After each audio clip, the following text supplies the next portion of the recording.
Okay, in this video, I've got an extremely exciting guest to talk to you about lots of things, but mostly around something you might not think we will be talking about. It's sobriety and what drinking and lack of sobriety can do for your business when it comes to being seen, when it comes to your confidence, when it comes to wanting to be on camera, because believe it or not, it does affect us. And Jill is here to tell us about this. So this is GIll McKay, and GIll McKay's got such an interesting story to tell. Recently, she's pivoted her business, which I think people will find quite interesting anyway. And I'll let her tell you about what she used to do and what she's doing now. But needless to say, she's very interesting, and her work now does involve helping people to cut down or stop the drinking. So she's here with me today just to chat through all this stuff and just to see what you could perhaps do if you like a drink with regards to helping you in your business. So hi Jill, welcome to the show. Lovely to have you on. The first thing I want to ask you, because it's the thing that I think we need to get into straight away, is your story, because you have got such an interesting story about what you were doing only a year or two ago and what you're doing now. It's quite a big pivot. So I'd love to hear more about that to start with. Yeah, it's interesting. I've created the link now. I've got it all straight in my head, but it might not be immediately obvious. So first of all, Julie, thank you very much for welcoming me here. I'm really excited about it and very grateful to have been invited. So yeah, so my story. So I have been a coach of many years standing. I started my working life in the corporate world, and I've always been involved in learning and development in that broadest sense, and then business coaching from the early 2000s. I started to gain qualifications and supervision and real practice in that area.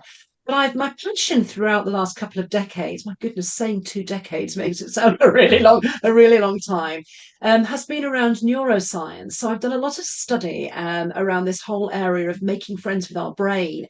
And really, I've always been very curious about how we as coaches can help our clients to understand where they're stuck, and most importantly, how to become unstuck if they understand a little bit more about what's going on inside their heads. So for the last 15 years or so in my coaching, in parallel with coaching one-to-one and in groups with clients, I've also been training other coaches to integrate neuroscience into their work.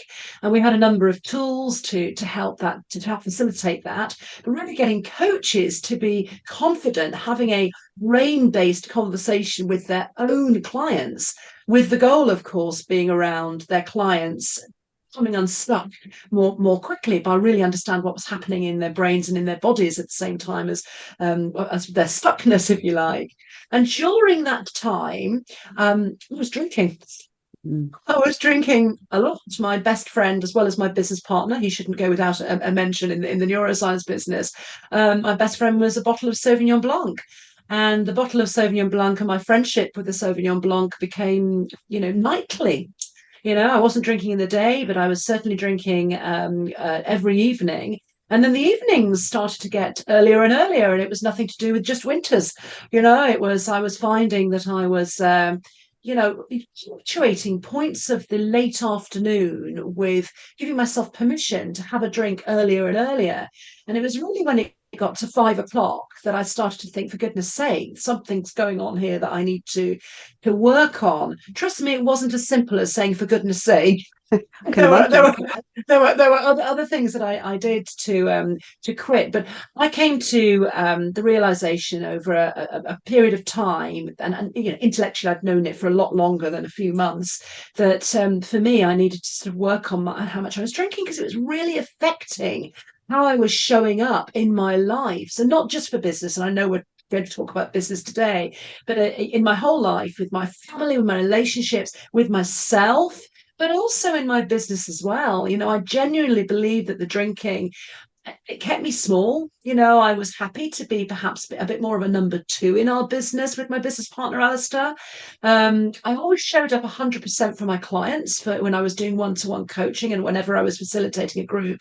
But I also found how exhausted I was afterwards. The more I drank, the less I was able to give to myself and, if you like, recover from those business interventions. And I don't want to recover from business interventions. I want to be excited by all those things that I do in business. So that's kind of how I got to the point of like thinking about the drinking. And then when I gave up, and that's a story in itself, when I gave up, I carried on working, felt fantastic, much better. The business thrived. I thrived. Lots of people thrived. It was superb. Again, I'll come back to this because I don't want to be one of those people who sort of sit on a pulpit or a pedestal and say, oh, sobriety is all unicorns and rainbows, because it really isn't. We still have the everyday stresses of life. But what happened was I was able to show up for myself and show up for my business and show up for all of my relationships.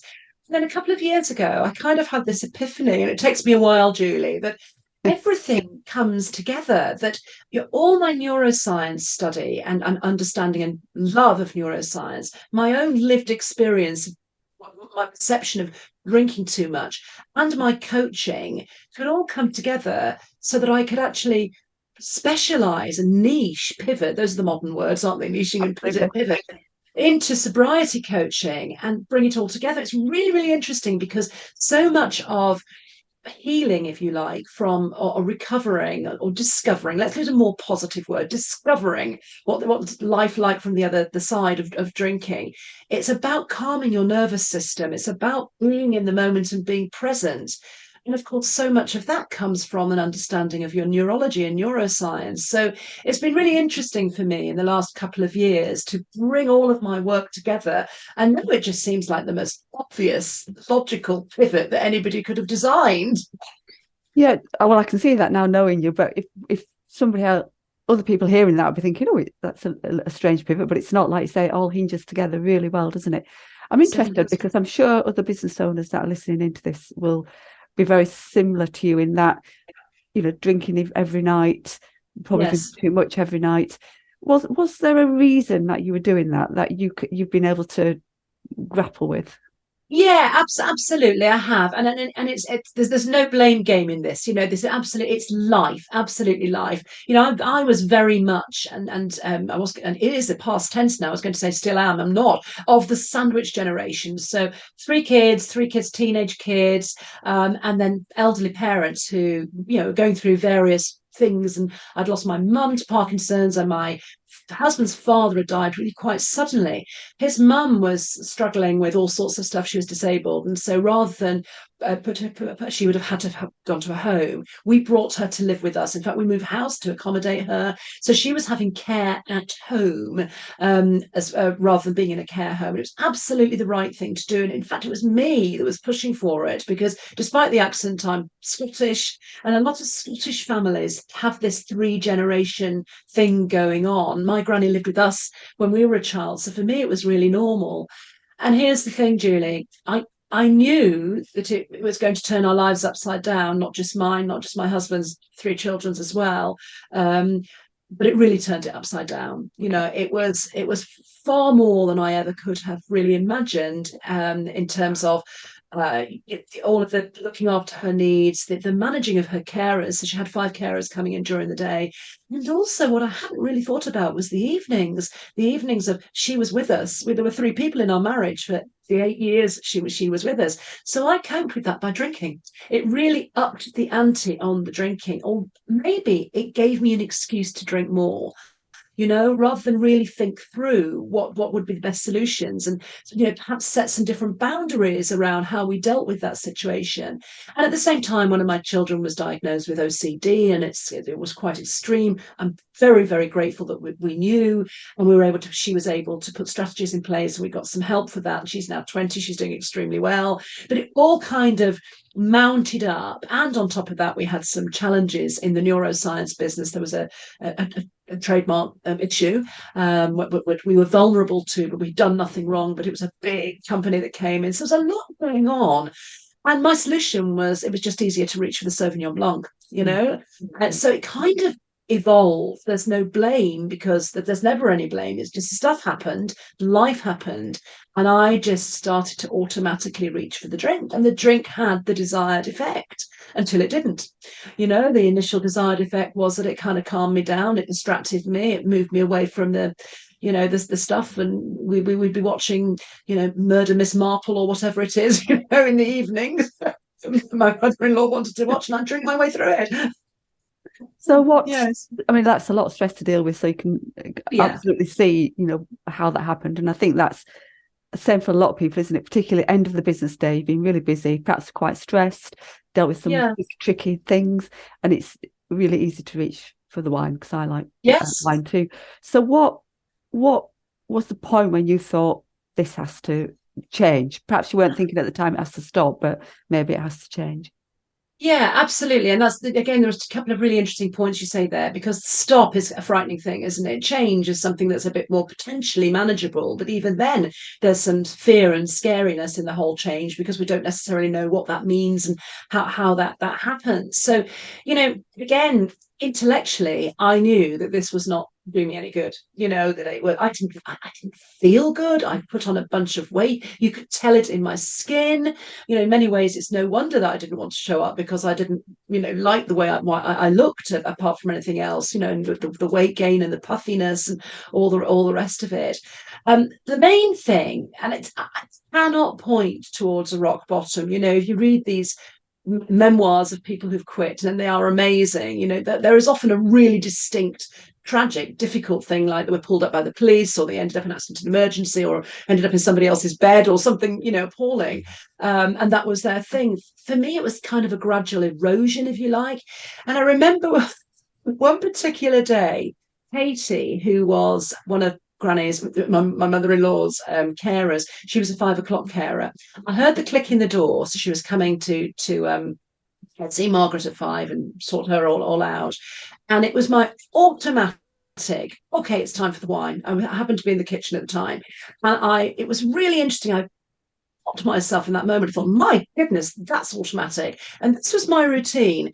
I would go to the fridge, get the wine out, get my, you'll laugh here, Gary Barlow mug out. It was a mug, a Gary Barlow. I mean, I'm one of the biggest Take That fans, but he was part of my healing, let's put it that way. And I'd pour the wine into the mug on the pretext, I mean, I think I'm a fairly intelligent woman, telling myself that Katie, when she came into the kitchen to get Granny a cup of tea, she wouldn't notice that I was drinking wine. Hello. And there was just something, I cannot tell you what it was, but that day, as Katie was walking down the corridor and I heard her coming into the kitchen, I just thought, this is just so, well, probably a stronger word than that. This is just not, I don't want to live like this.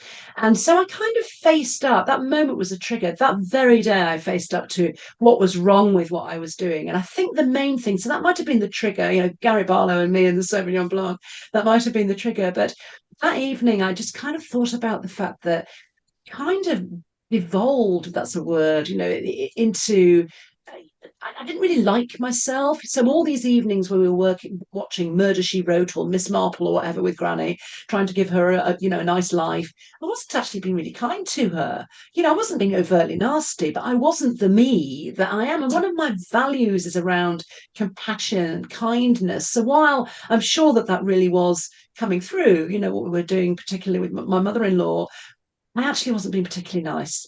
And so I wasn't showing up as being the Jill that I normally would be.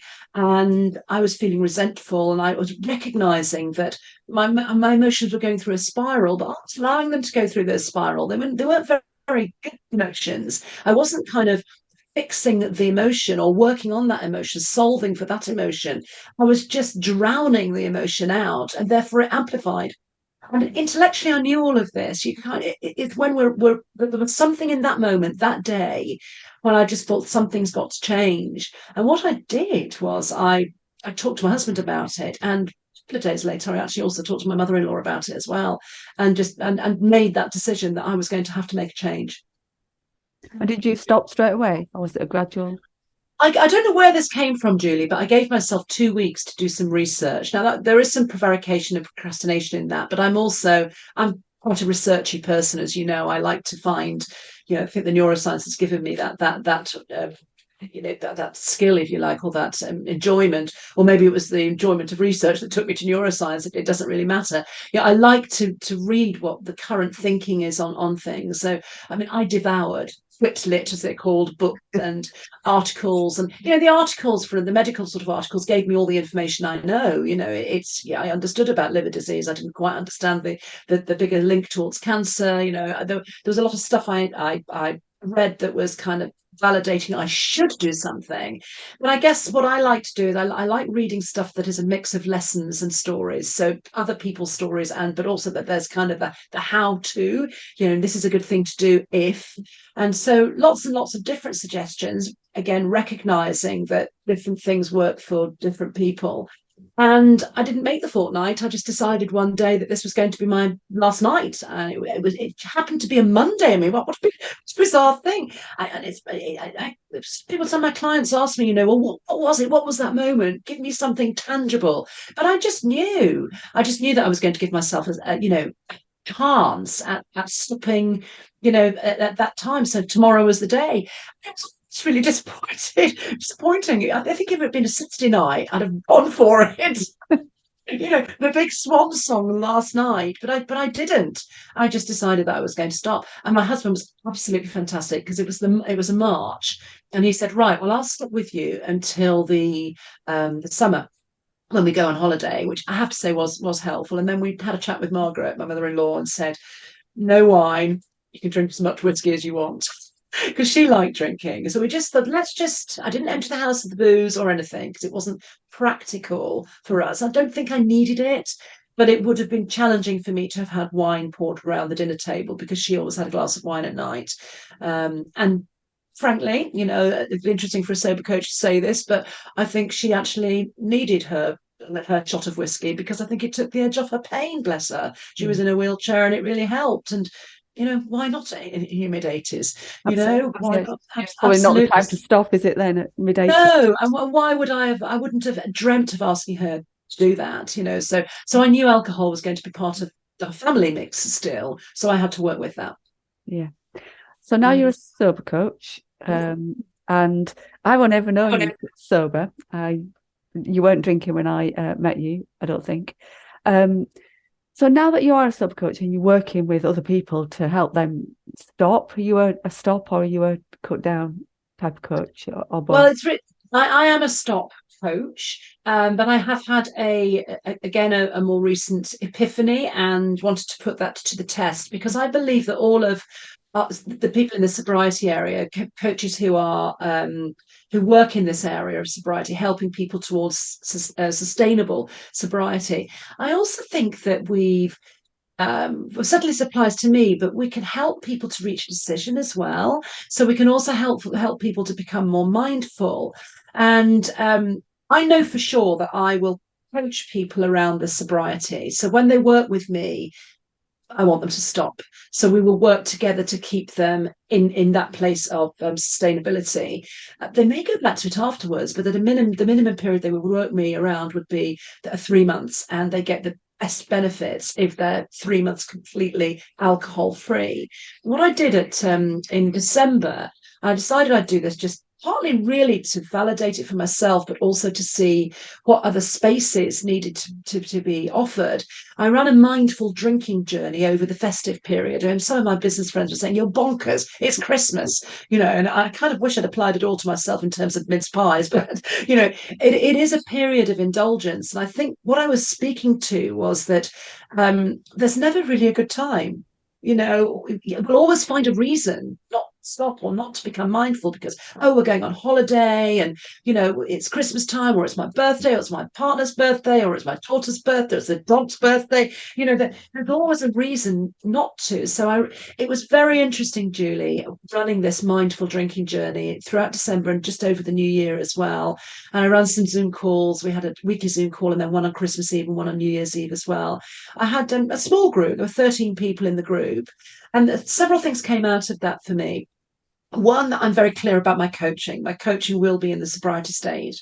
But two, I'm also very clear now that I want to create a space for people to be able to talk about alcohol, because everybody on this call was a professional, successful business person who really hadn't surfaced it. a conversation either with themselves and certainly not with others. So that I think it was a very useful experience for me personally to be able to offer that space. Two of the people actually quit, which is fantastic, and still now are free of the alcohol, which is really interesting. But also I think that it start doing something like that helps us to start that whole journey of thinking about being mindful, of putting what I call the power of the pause in, and still enjoying a drink if they choose to, and really savoring it, really thinking about what is this drink about, just putting a little interruption into their automatic drinking habits, and then unpicking that. Why am I having a drink? And if the answer is because I want one, or even if the answer is because I'm really stressed, have it deliberately. Yeah. So we went through, we learned an awful lot from each other during that December. So that's a long way of answering.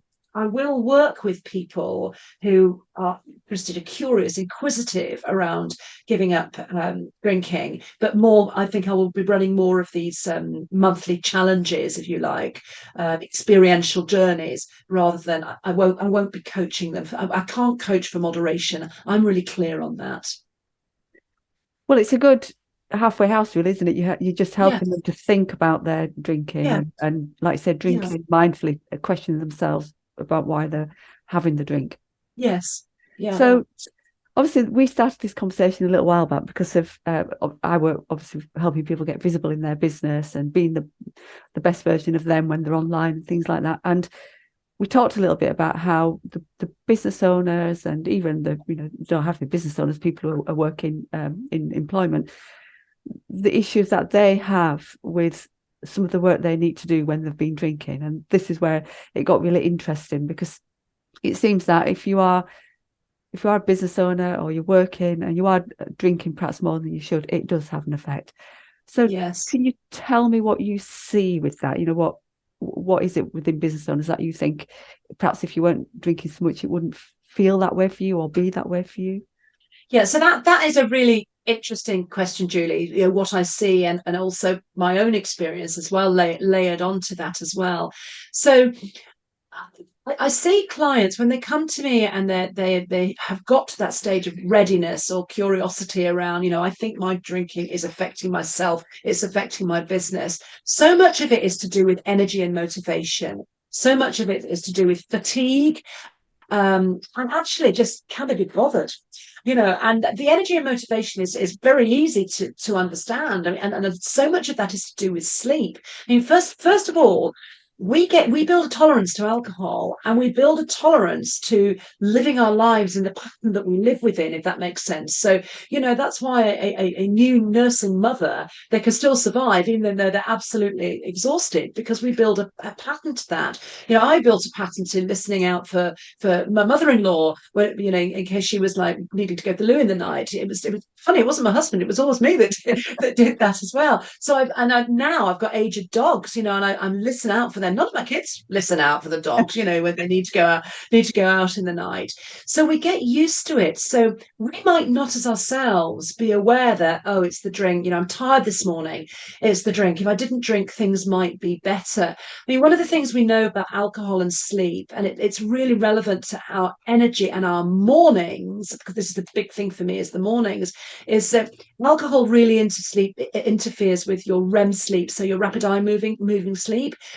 And it interferes with our sleep wake cycles. So I think it's something like where a great night's sleep is defined by 4 or 5 really good sleep wake cycles, or different sleep cycles of deep sleep, interspersed with the REM sleep, and then you go back into a nice pattern. And 4 or 5 of those makes for a really fab night's sleep. It's given your brain enough time to consolidate memories, get rid of all the bump from the day before, and to wake up feeling refreshed and ready for the day ahead. Now, what happens if we've been drinking, but particularly if we've been drinking heavily, but it can be a gradual erosion, is that it's the REM sleep that suffers. So if we've been really caning it and we've had a big night out, we'll probably get a really long, deep sleep, and then wake up and need to go to the loo, or have some ibuprofen or whatever it might have been. That was certainly my pattern. And then not really get back to a sleep cycle of the REM, the deep. We'd go back into the deep sleep again. and we wouldn't necessarily have that little bit more REM, wakeful sleep. Now, REM sleep is really, really important because that is where we process negative memories, and it's also where we consolidate memories and learning as well. It's our dream state. And if we're not dreaming as well, then we're waking up feeling still very heavy from only having those the deep sleep, but also we're not processing or consolidating any of those negative emotions that we might be bringing in from the day or the days beforehand. So we can wake up feeling heavy both physically, but also heavy mentally. We're bringing into the next day. We might not be able to articulate it cognitively, but we're bringing into the next day some perhaps negative emotions from the previous day, and stuff that we haven't bottomed out or put to bed. So that's one reason. And also, then we don't get the physical benefit of the nice sleep cycles, the REM, the heavy, the deep sleep, the REM, the deep sleep. So we're actually, there's a physical exhaustion, a physical toll on our bodies as well as mentally. So setting ourselves up for leaping out of bed thinking, yay, today's the day I'm going to do 17 videos, today is the day I'm going to talk about selling, it's we're not setting ourselves up for success. But the problem is we might be used to this. That might have become our new normal. And irrespective of the alcohol, I remember reading a fabulous book a few years ago by a neuroscientist, Matthew Walker, who works in the area of sleep, saying that, he believes that we are a society that lives in low-level exhaustion, and yet we don't know it because it's normal for us. So it's really, sleep is such an enormous thing. So the alcohol affects how we wake up, and mornings are such an amazing thing. It's something that, who knew that I would like mornings? I discovered it when I quit the drink. And here's the thing, that if you quit for a while, take a break, 2 weeks in, you might think, oh, well, this isn't working, because the sleep doesn't necessarily return automatically quickly. What often happens is that people who stop drinking, is they get very colourful dreams as the REM sleep starts to come back in all its glory. It's as if it's giving you the crescendo of negative emotion processing when it comes back. So it may not be immediate for people. So a lot of people think, oh, that sleep and alcohol situation, it's not true. It's not real for me. We do need to give it some time. So energy in the mornings, but also that whole confidence where you show up in the morning. If you haven't slept well, it's just not going to be there. Even I and Gary Barlow and if I was doing a presentation in the morning, I wouldn't drink the night before. My Gary Barlow mug would remain in the cupboard, because I knew that I couldn't show up in the right way to give me the energy, the natural energy I needed to be able to show up for that presentation. So energy and sleep is a big thing, but also motivation. They play into the same space. And the motivation piece is, I'll get a little bit neuroscience here. It's all about our dopamine. Dopamine is part of our reward system. So when we lay a habit, actually people get into drinking and lay a habit for drinking because they get a kick of dopamine when they feel great when they've had this drink. But what happens is that eventually our dopamine receptors start to get depressed. The drink takes over. And so we don't feel so naturally rewarded by the normal things in life, the good things in life. Alcohol, one of the things I learned that really affected my showing up, I kind of made the connection later, is that alcohol may be a really good tool for numbing out the rubbish parts of life, like stress. It also numbs out the good parts as well. So you stop noticing the good parts. So if you're waking up in the morning and you've got a presentation, or you're going to do some videos for your YouTube or whatever it might be, you're not spotting the brilliant parts of it. Like, oh God, I love my Canva banner. It's really great. Or my goodness, that conversation I had with that client last week, I'll bring that point into this video. You're not noticing the joy and the upside of it, because you're numbing out of those things, because your dopamine receptors and your GABA receptors just aren't working so well. How interesting. So it is around showing up, not wanting to perhaps be on camera because you've got puffy eyes, or you're just feeling not being able to concentrate, I guess you're saying. And I don't drink very much anymore, but I know when I used to do, and if I drank in the week when I was working the next day, I did spend a lot of the day thinking, I can't be bothered. I've got a video to very do, much so. I can't be bothered. And you might not attribute it back to the alcohol. You just think, I'm really tired today. Absolutely. So I can see how that can affect as a business owner, we know we need to be visible, we need to be doing all these things, we need to show up. So it's really interesting to hear that the alcohol can actually affect all of that. Enormously. Let me just share with you something that came from a recent client, and it was it was so interesting, and it was a man. And the reason I'm laughing is the fact that, I've worked with you, Julie, around this whole niching and visibility, and I talk about just wanting to work with women and, work with a guy, which is a really wonderful experience for both of us. The first thing that he noticed was, and this was his words, his language, was around mental sharpness, mental clarity. So it was being able to access, for him, information that in a sort of broader way, and therefore a more fun way. He did a lot of writing than it could before, and that came very, very quickly. So I think that whole clarity area is another big thing, about. So if you feel more confident about your use of language and your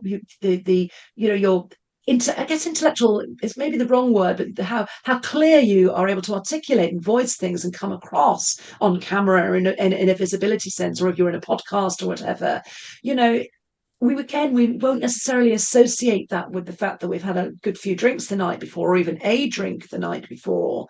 Whereas, again, we'll probably use that reason of, I'm just a bit tired, can't be bothered.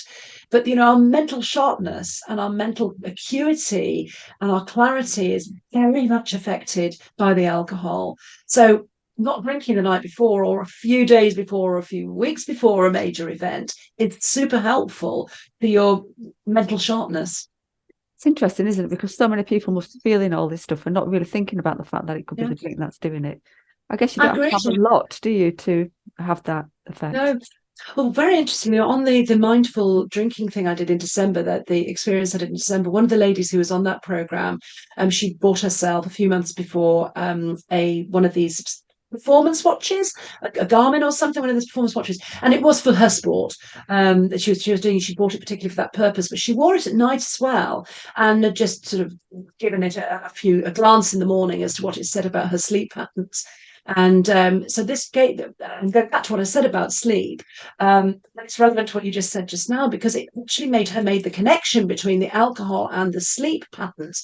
That when she even had one glass of wine, she woke up in the morning, and however the Garmin measured her sleep performance, or whatever the metric was, it was below 50%. And if she'd had none, it was above 80% in terms of the quality of her sleep. So it must have been doing something around the patterns, and she was able to therefore give herself that connection, that, my goodness, because she trusted the information from the watch from her sport perspective, but it really, rather than listening or reading in a book, listening to me talking about it and giving the facts, and we can all intellectually get this and read the books. For her, wearing the watch was the thing that gave her, because it was her rhythms, it was measuring her blood pressure and pulse and rates and whatever, sleep patterns, that made that connection she hadn't realized before.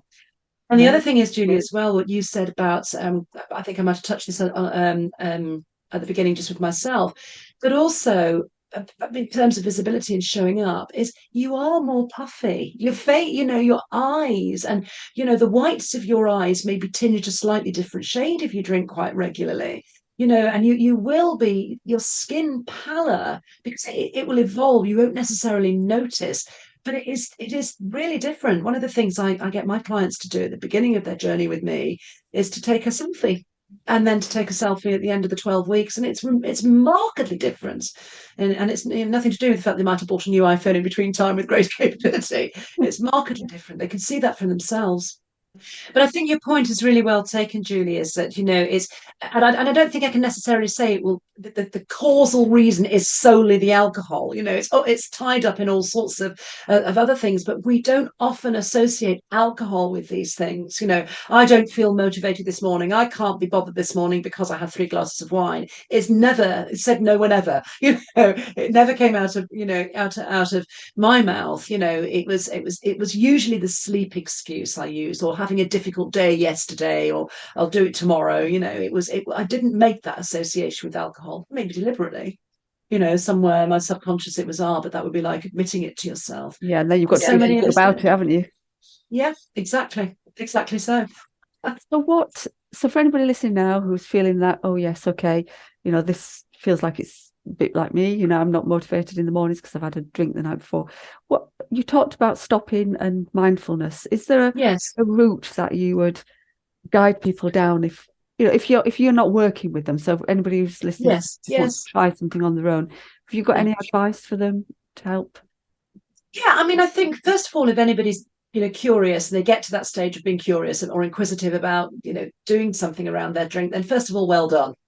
And Absolutely. recognize that, because we so often don't recognize these little things, because that recognition in itself is step one, step two, step three, step four in many people's lives. So that's great. There's so many things that you can do. I mean, mindfulness in itself can be so misconstrued, but for me it is simple. Mindfulness is about being in the moment, being present. So I always talk about the power of the pause. So if you're wanting to become more mindful around your drinking, it's about putting a pause in between your automatic reaction to reach for a drink. What is it? Is it because it's 6 o'clock in the evening, or 5 o'clock in my case?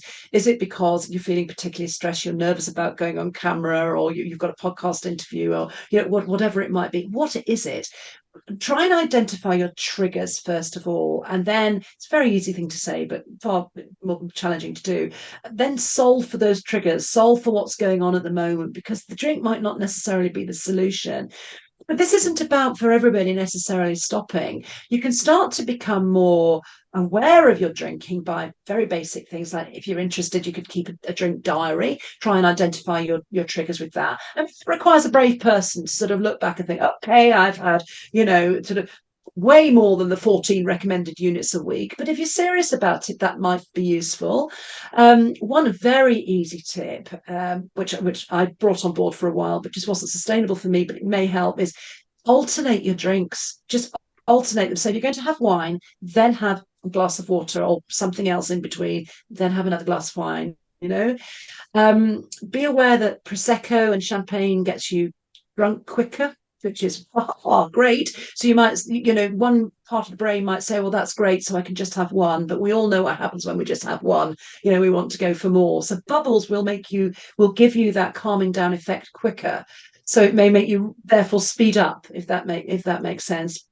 Another thing is set yourself a limit to quota. So I know, again, the one might rid of after you've had one drink, you might get rid of the quota, but sometimes it's worth doing.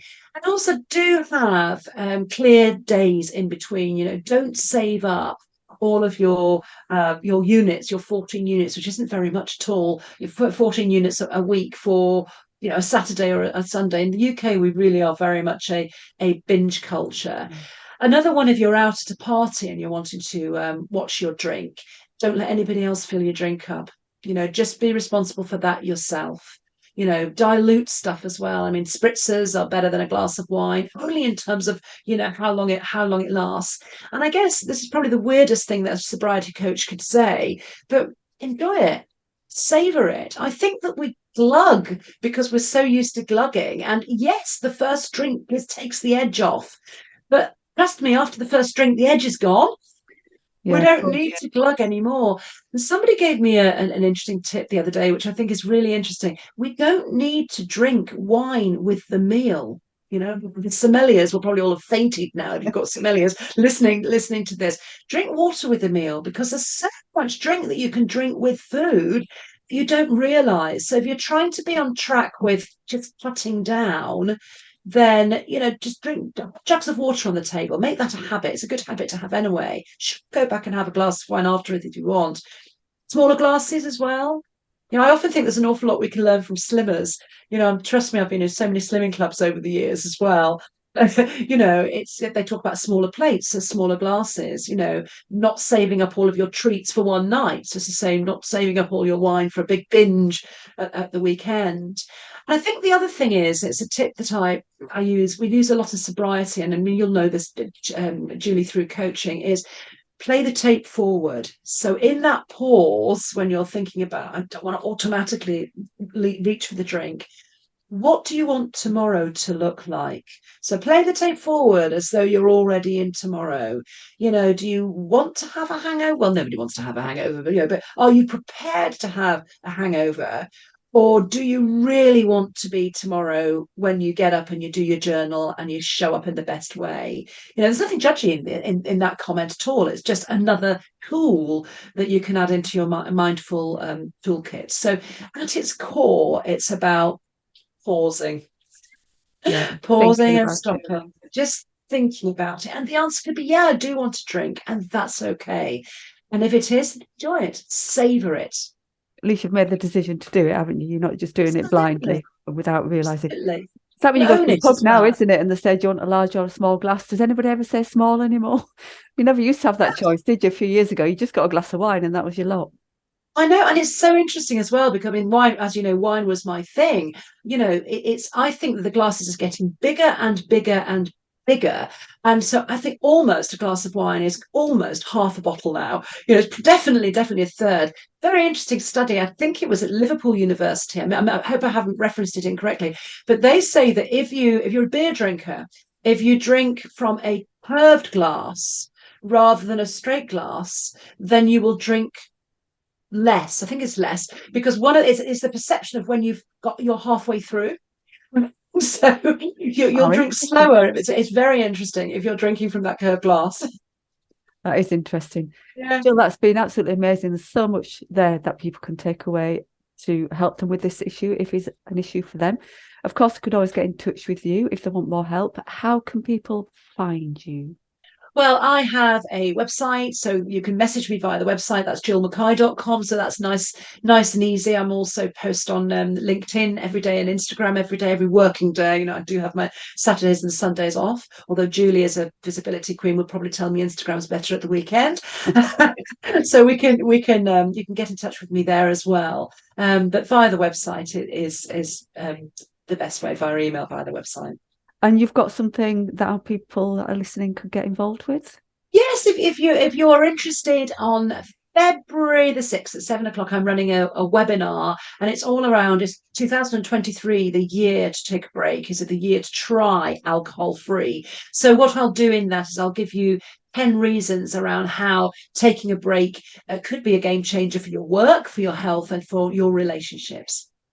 Amazing. That's definitely worth getting involved with. And Jill, send me the details of that and I'll put it in the description box so people can sign up directly from here, as well as going to the website and finding it there as well. Thank you ever so much for coming on, Jill. Thank you. It's a fascinating story, and every time I speak to you, it makes me think more about the whole drink thing. So thank you ever so much. See you again soon. Definitely. Thanks, Julie, for inviting me. I've loved it. Thank you. Welcome.